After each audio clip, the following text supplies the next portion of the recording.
నమస్తే, welcome to Telugu రాజ్యం. నేను మీ వెంకట గన్నవరపు. ప్రస్తుతం స్టూడియోలో ఉన్నారు ఒక సినీ రాజకీయ విశ్లేషకులు భరద్వాజ్ గారు. భరద్వాజ్ గారు నమస్తే. నమస్తే. విద్యుత్ ఛార్జీలు తగ్గించామని ప్రభుత్వం చెప్తోంది, యూనిట్కి 17 పైసలు ఐ థింక్. కానీ ప్రతిపక్షాల వాదన ఎట్లా ఉందంటే ఏపీఈఆర్సీ కొరడా జులిపించింది, ఇంత బాధలు మీరు బాస్తే ఎలా బాతారని అడిగింది, 1000 కోట్లు పెనాల్టీ కట్టమంది. తర్వాత ఇప్పుడు గత్యంతరం లేని పరిస్థితుల్లో మీరు తగ్గించారు అంటుంది. ఏది నిజం? ఏపీ గవర్నమెంట్ అంటే ఏపీ గవర్నమెంట్ ఈ విషయంలో కోర్టు నుంచి కూడా ఇబ్బందికరమైనటువంటి పరిస్థితులను ఎదుర్కొంది. కాబట్టి చంద్రబాబు నాయుడు గారు అంటే ఏం లేదండి, దీనిలో ఒక రకంగా విద్యుత్ వ్యవస్థని ఇబ్బందికర పరిస్థితుల్లోకి నెట్టేసిన వాడు చంద్రబాబు నాయుడు. ప్రారంభంలోనే ఉమ్మడి రాష్ట్రంలో ఈ ట్రాన్స్కో, జెన్కో ఇలా విడగొట్టేసి దీన్ని సర్వీస్ సెక్టార్లో చాలా భాగాన్ని ప్రైవేటైజ్ చేసి యాపిల్కి అప్పచెప్పేసి గందరగోళం చేసి ప్రజల మీద భారం మోపినవాడు చంద్రబాబు నాయుడు.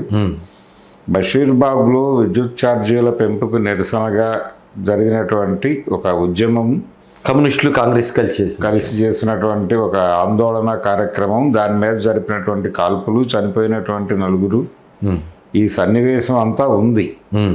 దీని వెనకాల నేపథ్యం ఆయన ఏం జరిగినా కానీ మార్కెట్ ఎకానమీ ప్రకారమే వెళ్ళాలి అనేది ఆయన స్థిరంగా నమ్మిన పద్ధతిలో ఉన్నాడు.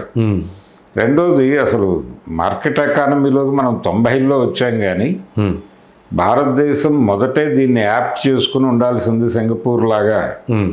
అందుకని జవహర్లాల్ నెహ్రూ అనేవాడు మనకు చాలా ద్రోహం చేశాడని ఈ మధ్య మాట్లాడాడు ఆయన. అంటే మిశ్రమ ఆర్థిక వ్యవస్థ అనేది పెట్టడం ద్వారా, అనేదాన్ని యాక్సెప్ట్ చేయటం ద్వారా జవహర్లాల్ నెహ్రూలో ఉన్నటువంటి ఫ్యూడల్ సోషలిస్ట్ అనే ఒక విచిత్రమైన పదం వాడాడు ఆయన చంద్రబాబు.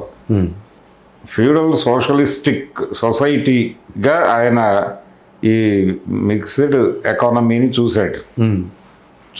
అదే మాట్లాడాడు మొన్న. జవహర్లాల్ నెహ్రూ చేసిన ద్రోహం మనమందరం భరిస్తున్నాం అన్నాడు ఆయన.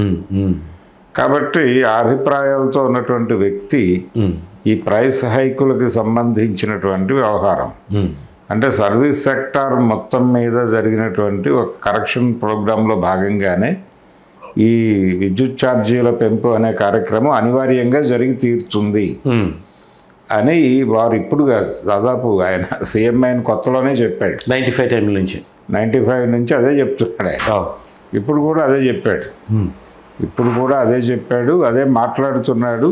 ఇది కోర్టు అయితే ప్రజల సమస్యలు, అలాగే ప్రజలకి ఇచ్చినటువంటి వాగ్దానాలు, ప్రజలకి అందుబాటులో ఉంచాల్సిన అవసరాలు, దీని గురించి కోర్టులు మాట్లాడుతున్నటువంటి సందర్భంలో కూడా మొన్న ఈ విషయంలో కోర్టు రియాక్ట్ అయినప్పుడు కూడా వారు చెప్పింది ఏంటంటే చాలా స్పష్టంగా ఇలా కుదరదు, దీన్ని అర్థం చేసుకోవాలంటే కోర్టులను కూడా లిబరలైజ్ చేయండి అనేది ఆయన ఉద్దేశం కావచ్చు.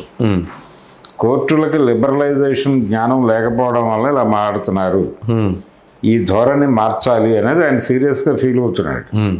సో ఆయన ఏదో ప్రజలకి ఈ ఆందోళనల ద్వారానో, లేకపోతే ఇప్పుడు ఆందోళన చేసే పరిస్థితుల్లో రాజకీయ పార్టీలు కూడా లేవు. వైసీపీ కూడా ఎక్కడైనా ప్రెస్ మీట్లు పెట్టి మాట్లాడటమే తప్ప రోడ్డు మీదకి వచ్చి ఆందోళన చేసే పరిస్థితుల్లో లేదు.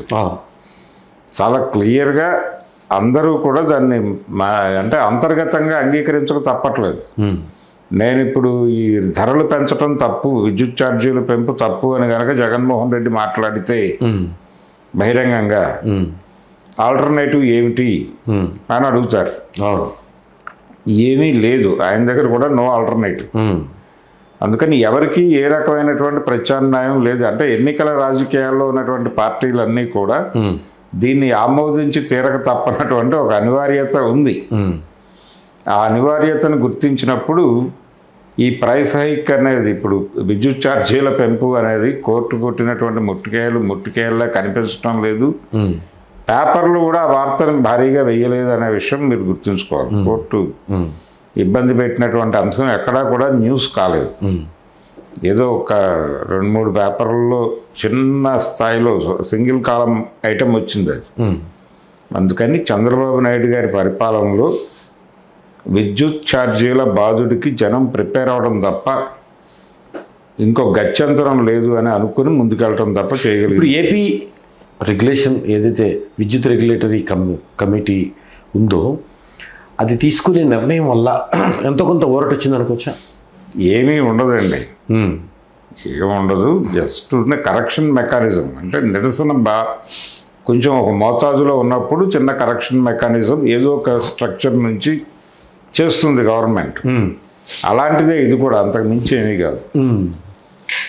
అందుకని ఏదో ప్రజాప్రభుత్వం, ఆయన ప్రజలు పడుతున్న కష్టాలు చూసి కరిగిపోయి కన్నీరు పెట్టుకుని ఇంకో చేతి నుంచి ఏదో పెట్టే ప్రయత్నం చేశాడని అనుకుంటున్నారు, కానీ అదేం కాదు. హలో, తెలుగు రాజ్యం ఛానల్ చూస్తున్నారా? సామాజిక రాజకీయ జీవన చిత్రణే తెలుగు రాజ్యం. అతిశయోక్తులు అసత్యాలు ఉండవు. రాజకీయ కోణం కాదు, ప్రజా కోణమే కొలబద్ద. తెలుగు రాజ్యం వీక్షణ మీ ఉత్తమ అభిరుచికి నిదర్శనం.